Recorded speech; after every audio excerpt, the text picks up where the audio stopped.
بسم اللہ الرحمن الرحیم۔ السلام علیکم۔ علم کی بات میں خوش آمدید۔ یا اللہ اس ہوٹل پر رش لگا دے۔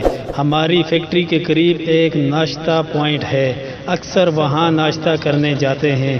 کافی رش ہوتا ہے ناشتے والے کے پاس۔ میں نے کافی دفعہ مشاہدہ کیا کہ ایک شخص آتا ہے اور کھانا کھا کر بھیڑ کا فائدہ اٹھا کر چپکے سے پیسے دیے بغیر ہی نکل جاتا ہے جھانسا دے کر۔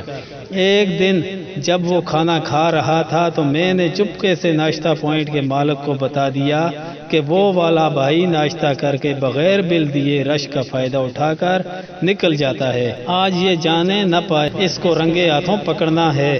آج میری بات سن کر ناشتے والا مالک مسکرانے لگ گیا اور کہنے لگا کہ اسے نکلنے دو، کچھ نہیں کہنا۔ حسب معمول وہ بھائی ناشتہ کرنے کے بعد ادھر ادھر دیکھتا ہوا جھانسا دے کر چپکے سے نکل گیا۔ میں نے ناشتے والے مالک سے پوچھا کہ اب بتاؤ اسے کیوں جانے دیا، کیوں اس کی اس حرکت کو نظر انداز کیا؟ جو جواب اس ناشتے والے مالک نے دیا وہ جواب میرے 14 طبق روشن کر گیا۔ کہنے لگا کہ اکیلے تم نہیں، بہت سے بندوں نے اس کو نوٹ کیا اور مجھے بتایا۔ نہ بھی کوئی بتاتا تو مجھے خود بھی پتا ہے اس کی اس حرکت کا ہمیشہ سے۔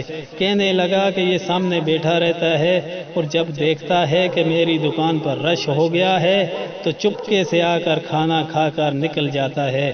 میں ہمیشہ اس کو نظر انداز کر دیتا ہوں اور کبھی نہیں روکا، نہ پکڑا، نہ کبھی بے عزت کرنے کی کوشش کی، کیونکہ مجھے لگتا ہے کہ میری دکان پر رش ہی اس بندے کی دعا سے لگتا ہے۔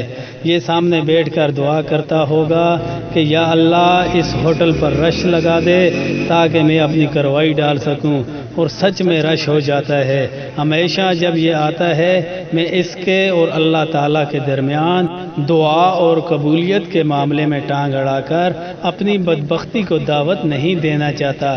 یہ میری طرف سے نظر انداز ہی ہوتا رہے گا اور ہمیشہ ایسے کھانا کھاتا رہے گا، تو بھی میں کبھی اس کو پکڑ کر بے عزت نہیں کروں گا۔ تو دوستو ویڈیو اچھی لگی ہو تو ویڈیو کو لائک کریں، شیئر کریں اور چینل کو سبسکرائب کریں۔